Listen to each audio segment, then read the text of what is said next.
Mother విషయం బ్రాహ్మణ కృషి చేశారు.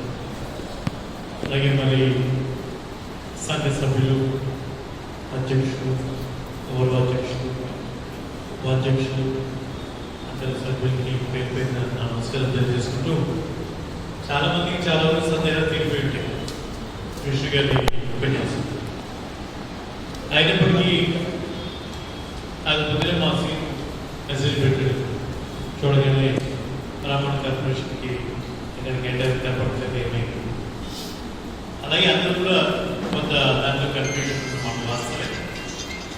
అది నిన్నటి వరకు చిన్న అది ఎండోమెంట్స్లో ఆ కలవడం వల్ల ఈ కరోనా ఈ హడావుడిలో ఆ డాక్యుమెంట్ ప్రిపరేషన్లో కొంత ఆలస్యం జరిగిన మాట వాస్తవం.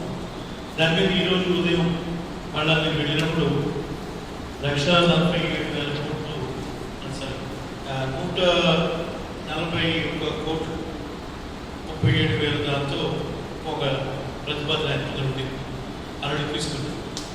దీని మీద దీన్ని ఆయన మాట్లాడిన తర్వాత 200 కోట్లకి ఆయనతో కమిట్మెంట్ తీసుకున్నాం ఈ సంవత్సరం.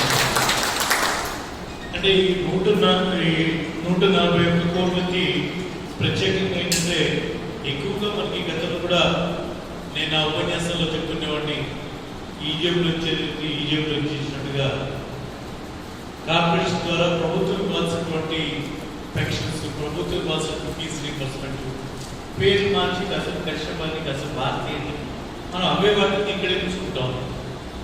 గతంలో కూడా జరిగింది అదే.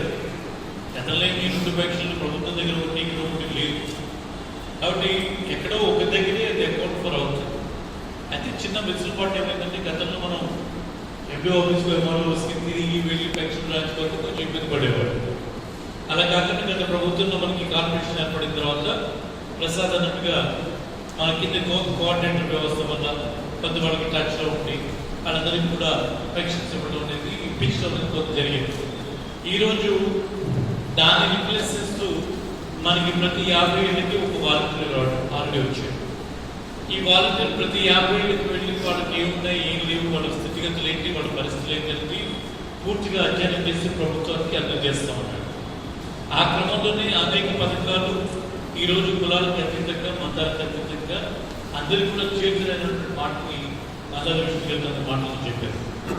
దీంట్లో ఎవరికి ఎంత చేతున్నది అనేటువంటి విషయాన్ని పక్కన పెడేస్తే మనకి ప్రధానంగా 75 కోట్ల రూపాయలు, 75,39,000 రూపాయలని, 39 లక్షల రూపాయలు, 94,000 రూపాయలని ఓన్లీ భారతీయ స్కీమ్ కింద ఈ 3 నెలల ఏరియాస్ ఇవ్వాల్సిన ఏరియాస్ రాబోయే సంవత్సరం పెట్టుకుని మొత్తం ప్రొవిజన్ పెట్టితే 75,39,34,000 అంటే 2,500 రూపాయలు చొప్పున 22,000 మంది అనుకుంటారు మన గ్రామీణ కమ్యూనిటీ. అందరికి కూడా నెక్స్ట్ ఈ మంత్ నుంచి 2,500 రూపాయలు రాబోతున్నాం. ఇప్పటిదాకా వస్తున్నటువంటి మన 2,000 రూపాయలు ఈ 3 నెలల కాలానికి 16,000 మంది, అంటే మనం ఎప్పుడైతే ప్రభుత్వంతో ఇప్పిస్తామనగానే ఓటర్ సెక్రటరీ దగ్గర నుంచి చిన్నవాడి దాకా అందరూ కూడా కొన్ని కుటుంబాల్లో 2 పెన్షన్లు ఉన్నాయి కదా, అవి రద్దయిపోతాయేమో కొంత కంగారు పడి ఫోన్ తీసుకోండి వాసం అది దాన్ని కూడా అట్లా డేటా తీసుకున్నాం. మన దగ్గర ఉన్నటువంటి 16,000 సంవత్సరాల్లో అలాగే ఉన్నవాడు చూస్తే 1,800 మంది ఉన్నారు. అది ఇవాళ ప్రత్యేకంగా మన చైర్మన్ గారు దాని మీద ఒక ఫైల్ రన్ చేసి దాన్ని కూడా ఆ పూర్తిగా మళ్ళా దీంట్లో కొత్తగా మళ్ళా రివ్యూ చేయాల్సిన పనులు ఏంటంటే ఏవైతే ఈ రోజు దాకా శాంక్షన్ అయి ఉన్నాయో, ఈ రోజు దాకా ప్రాసెస్ అయి శాంక్షన్ అయి ఉన్నాయో, ఒక కుటుంబంలో 2 ఉన్నా అవి తప్పనిసరిగా అవి కంటిన్యూ అవుతాయి. ఇక్కడి నుంచి జరిగేటువంటి జరగబోయేటువంటి దాంట్లో మనం కూడా ప్రాసెస్ చేస్తాం. బ్రాహ్మణ కార్పొరేషన్ ద్వారా కూడా మీరు అప్లికేషన్ పెట్టుకోవచ్చు, లేదా అక్కడ వచ్చినటువంటి అతన్ని మన వాలంటీర్ ద్వారా చేర్చుకోవచ్చు. మీకు ఏదైనా అక్కడ ఇబ్బంది ఉంటే ఏ కారణం చేయాలన్నా ఆ ఇబ్బంది కూర్చోండి, ఆ ఇబ్బందిని మీరు కార్పొరేషన్ దృష్టికి తీసుకొని వచ్చి ఆ సమస్య మనం పరిష్కారం చేసుకోవచ్చు. కాబట్టి ఎట్టి పరిస్థితుల్లో కూడా మనం ఏదైతే నిర్ణయం చేస్తున్నామో, గతంలో 65 సంవత్సరాలు జనరల్ పెన్షన్ ఉండేది, మన బ్రాహ్మణ కార్పొరేషన్లో 60 సంవత్సరాలకి పెన్షన్ వచ్చింది. ఈరోజు జనరల్ పెన్షన్ కూడా 60 సంవత్సరాలకి ఇస్తున్నాం కాబట్టి వాలంటరీ వ్యవస్థ వచ్చి ఇంటికి వెళ్ళి రాయించుకునేటువంటి వెసులుబాటు ఉంది కాబట్టి ఎవరు ఎక్కడ తిరగకుండానే ఇవాళ ప్రభుత్వం ఇచ్చేటువంటి 2,250 రూపాయలు రేపు నుంచి 2,500 రూపాయలు నేరుగా మనం తీసుకోవచ్చు. మన దగ్గర ప్రత్యేకంగా 60 సంవత్సరాలు తీసుకున్నటువంటి పరిస్థితి గతంలో నుండి ఇప్పుడు 60 సంవత్సరాలు అందరికీ వస్తారు. 3 లక్షల రూపాయలు తలసరి ఆదాయం అనేది గతంలో ఉంది. ఇప్పుడు మనం అదే విషయాన్ని ప్రభుత్వం కూడా అదే కండిషన్లోనే ఉంది. కానీ ప్రత్యేకంగా ఎటువంటి ఇబ్బందులు లేవు. ఏదైనా మరి ఇబ్బంది వచ్చేటువంటి పరిస్థితి ఉంటే తప్పకుండా కార్పొరేషన్ మీకు అందుబాటులో ఉంటుంది. ఎవరు కూడా దాని నుంచి వరి అవ్వాల్సిన పని లేదు. ఇవాళ పేరుకి మనం 200 కోట్ల రూపాయలు తీసుకొస్తాం అనుకుంటే ఆ 200 కోట్లు అంటే గతంలో హైయెస్ట్ 70 కోట్ల రూపాయలు. ఆ 70 కోట్ల రూపాయలు మీకు చెప్పినట్టుగా దాదాపు 75 కోట్లు ఇప్పటికీ పెన్షన్ అయితే గతంలో కూడా అంటే 5 సమభాగం పెన్షన్స్కి పోయేవి. పేరుకి మన దగ్గర పథకాలు అయితే దాదాపు 14-15 పథకాలు ఉంటారు. ఆ మిగతా పథకాలకి డబ్బులు ఉండేవి కాదు. ఎక్కువగా మనం పోయేదల్లా భారతీయ కష్టపడి ఎక్కువ శాతం డబ్బులు పోతూ వచ్చాయి. ఈరోజు మన దృష్టిగా చెప్పినట్టుగా 1వ తరగతి నుంచి 12th క్లాస్ వరకు ఇంటర్మీడియట్ వరకు మనం ఇస్తూ ఉంటుంది 5,000, 7,000, 10,000. ఇవాళ 1వ తరగతి నుంచి 12వ తరగతి దాకా ప్రభుత్వం ఇస్తున్నటువంటి అమ్మఒడి పథకం ద్వారా 15,000 రూపాయలు ఇస్తూ ఉన్నాయి. ఇవాళ నేను బ్రాహ్మణ కార్పొరేషన్ ఎంపీతో కూడా మాట్లాడాను. ఒక 4,600 మందికి అమ్మఒడి ప్రోగ్రాంలో పడలేదు. దాన్ని ఎందుకు పడలేదన్నటువంటి వివరం తీసుకొని రమ్మన్నాం. ఆ 4,700 మందికి ఒకవేళ ఏదైనా టెక్నికల్గా ఏదైనా ఇబ్బంది ఉండి ఏది ఉంటే దాన్ని అక్కడ కన్సర్న్ ఎమ్మెల్యేస్కి పంపిస్తాం. వాళ్ళు కూడా అక్కడి నుంచి క్లియర్ అయ్యి అమ్మఒడి అటువంటిది ప్రతి సంవత్సరం పడింది కాబట్టి 15,000 రూపాయలు నేరుగా అక్కడ ఉన్నటువంటి ఎమ్మెల్యే ద్వారా మాట్లాడి ఎవరైతే 4,700 మందికి పడలేదో అటువంటి వాళ్ళని మనం పరిచయం చేసి అక్కడ పడేట్టుగా చేసేటువంటి బాధ్యత కూడా మరి గౌరవ చైర్మన్ గారు తీసుకుంటారు. కాబట్టి ఎట్టి పరిస్థితుల్లో మనం అనుకున్నటువంటి ఈ ప్రధానమైన 2 అయిపోయిన తర్వాత మనం తరచు మాట్లాడుకునే విషయాలు ఆర్థికంగా సహాయపడటం, ఆర్థికంగా చేయుకుంటాం. కొంత ఆర్థికంగా వాడు నిలబడేదానికి మనం మన కార్పొరేషన్ ద్వారా ఇవ్వాలనేది మనం మొదటి నుంచి మాట్లాడుకోవచ్చు. ప్రభుత్వం ద్వారా వచ్చేటువంటి అన్ని పథకాలు ఇవాళ మరి ఆర్థికంగా లేనటువంటి వాళ్ళు అమలు చేసేటువంటి క్రమంలో పేద గ్రామాలకు ఎట్లా అందుతాయి. అవి కాకుండా ఇతరత్ర ఎస్సీ కార్పొరేషన్ ద్వారా ఆర్థిక సహాయం ఎలా అందిస్తూ ఉంటారో బ్రాహ్మణ కార్పొరేషన్ ద్వారా కూడా మనం ఆర్థికంగా లేనటువంటి వాళ్ళకి ఎంటర్ప్రినర్షిప్ వాళ్ళ ఫారెన్ స్టడీస్కి మనం వదలకుండా ఈరోజు లోకల్గా ఇండస్ట్రీస్గా ఎంటర్ప్రినర్షిప్గా చిన్న షాప్ పెట్టుకున్న దగ్గర నుంచి చిన్న వంట తీసుకునే వాళ్ళు ఒక క్యాటర్గా మారే దగ్గర నుంచి ఒక ఇండస్ట్రీస్గా మారేదాకా ప్రతి సందర్భంలో కూడా బ్రాహ్మణ కార్పొరేషన్ ద్వారా ప్లస్ క్రెడిట్ కార్పొరేషన్ ద్వారా రెండింటిలో కూడా క్రెడిట్ సొసైటీ ద్వారా ఈ రెండింటి ద్వారా కూడా చేయూతనివ్వడానికి సిద్ధంగా ఉన్నాము అనేటువంటి విషయాన్ని కూడా ఈ సందర్భంగా తెలియజేస్తాము. సరే, ఇప్పుడు కూడా చెడు చాలా ఫాస్ట్గా వెళ్తూ ఉంటాం. ఒక అబద్ధత భావాన్ని గురి చేస్తూ ఉంటాం. కమ్యూనికేషన్ గ్యాప్ అనేది మనం ఎంత బాగా డెవలప్ చేసినా ఒక వాదనని తీసుకుని వస్తాడు. ఆ వాదనలోకి రాగానే ముందు శంకేసి ఏమో అని ఎక్కడో చిన్న శంక వస్తుంది. 90 మంది మనం ఉన్న ఒక 10 మంది అవతల వాళ్ళు ఉంటే ఆ 10 మంది చేసేటువంటి ఆ చిన్న డిస్టర్బెన్స్ మనం 90 మందిని దారి పడేస్తాం. దయచేసి దాన్ని మనం ఎదుర్కోవాలి. ఈరోజు కూడా కొంతమంది పార్టీ దీంట్లో ఉన్నవాడు ఉన్నారు. పార్టీ అభిమానులతో ఉన్నవాడు మరి పార్టీ వాళ్ళ అభిమానులు పెద్ద విషయం కాదు. అదే వాళ్ళు చేసేటువంటి స్టేట్మెంట్స్ ఇచ్చే విధానం అది సామాజిక వర్గానికి ఇచ్చడం కాకుండా ప్రభుత్వాన్ని తప్పుదో పట్టించే విధంగాను వేరే రకంగా ఉండకూడదు. ఎందుకంటే నాకు తెలిసి మొన్న ఎన్నికలలో బ్రాహ్మణులు ఎక్కువ శాతం వైఎస్ఆర్సీపీకి ఓటు వేశారు. ఎక్కువ శాతం సీట్లు గెలవడానికి కృషి చేసినటువంటి విషయాన్ని గర్వంగా మేము చెప్తా ఉన్నాం. మేము చెప్పడమే కాదు, స్వయంగా ముఖ్యమంత్రి గారు దాన్ని ఆమోదించారు. ఆమోదించారు కాబట్టి నాకు డిప్యూటీ స్పీకర్ పదవి వచ్చింది, ఆయన చైర్మన్ పదవి వచ్చింది. ఇంకా సాయం చేయాలనేటువంటి ఆలోచనలు ఉంటాడు.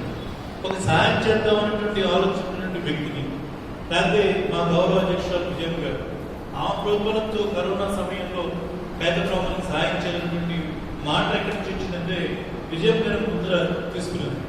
దాంతో చాలా మంది శాసనసభ్యులు వాళ్ళ నియోజకవర్గాల్లో అనేక కార్యక్రమాలు చేపట్టి ప్రత్యేకంగా బ్రాహ్మణులకి అందించడం సహకారం మీరందరూ గమనించే ఉంటారు. మరి ఒక మంచి ఉద్దేశంతో పరిపాలన జరుగుతున్నటువంటి ఈ పరిపాలనలో ఒక విషపు చుక్క వేయడానికి ఎక్కువ సమయం పడుతుంది, ఒక కన్ఫ్యూజ్ చేయడానికి ప్రయత్నం జరుగుతుంది. వాళ్ళు చేసినటువంటి మాటల వల్ల ఎక్కడ కూడా సామాజిక వర్గానికి చెడు జరగకూడదు అనేటువంటి దాంట్లో మేము చెప్తున్నాం.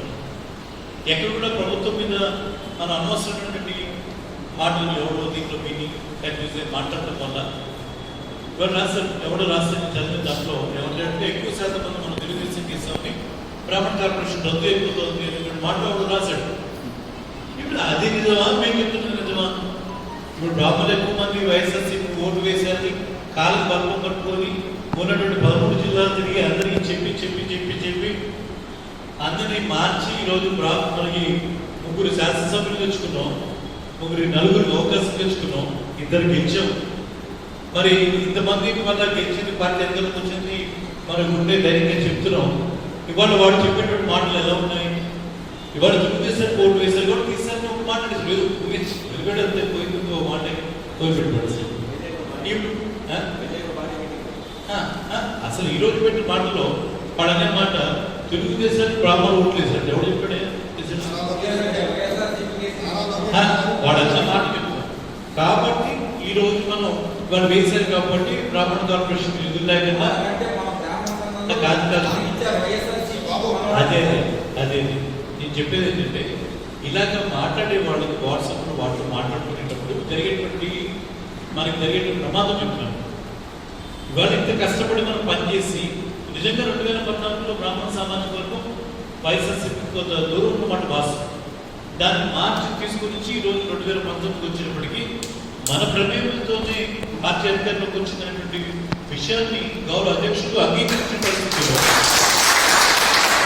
ఒక్కరోజు ఆగకపోయింది. ఒక్కరోజు అది ఎండోమెంట్స్ లో ఉంది, కార్పొరేషన్ అన్ని కార్పొరేషన్ కదా, దానికి ఎక్కడో కేటాయింపు జరిగి ఉంటుంది. ఏమైంటుందని కొంచెంసేపు ఆగేంత ఓపిక కూడా లేదు. తెల్లారేదాకా కదా సాయంత్రం నేను గుంటూరు నుంచి బాబులేలో ఉంటే కోట సంకేశ్వర గారి దగ్గరికి పోను, అలాగే అన్ని పోను ఇందుగా థ్యాంక్స్.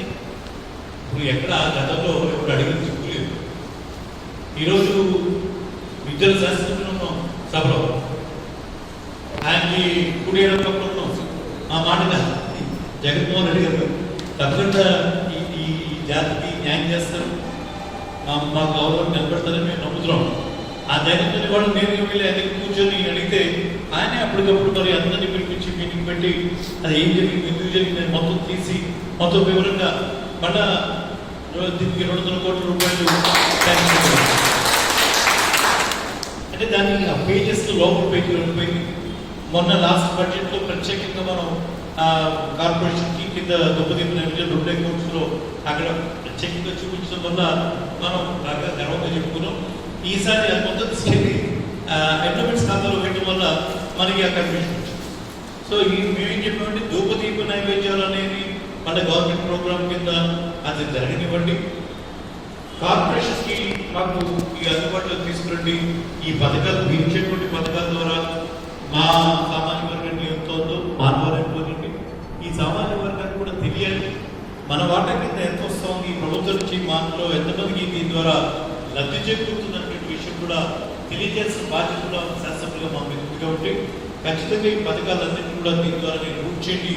దీంతో పాటుగా మీరు చేస్తున్నటువంటి నవరత్నాలతో కాకుండా అదనంగా మా కార్పొరేషన్ ద్వారా మేము నిర్ణయించుకున్నటువంటి కొన్ని కార్యక్రమాలు చేసుకోవడానికి కూడా కొంత డబ్బు కానీ అనేటువంటి విషయం చెప్పడం ద్వారా ఈరోజు 200 కోట్ల రూపాయలని మాకు అందుబాటులోకి తీసుకొచ్చారు.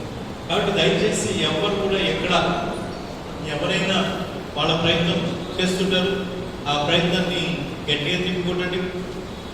ఒక శాసనసభ్యుడు కూడా అవకాశం ఉన్నటువంటి ఆ పార్టీ సభ్యులు ఆ పార్టీ వాసన ఉన్నటువంటి వాళ్ళు మాట్లాడే మాటల్ని మరి మీరు తీసుకోవాల్సిన అవసరం లేదని చెప్పి తిప్పికొట్టమని చెప్పి గట్టి తిప్పికోవడం కూడా చెప్తాను. ఎందుకంటే ఎక్కడ కూడా అటువంటి నెగిటివ్ ప్రచారం చేయడం వల్ల ఆ దాంట్లో మనం పాల్గొనడం వల్ల సామాన్య వర్గానికి చెడే తప్పించి మంచి ఉంటుంది. మనకి బాగా తక్కువ బ్రాహ్మణులు బాగా తక్కువ బాగా దీన్ని ఎలా ఇలా చాలా ఆలోచిస్తుంటాం. ఈరోజు ఎవరు కూడా కాదన్నటువంటి సత్యం. ఇవాళ మన సామాజిక వర్గాన్ని గౌరవిస్తూనే ఎంతోమంది ఇవాళ మన దీంట్లో ఉన్నాం.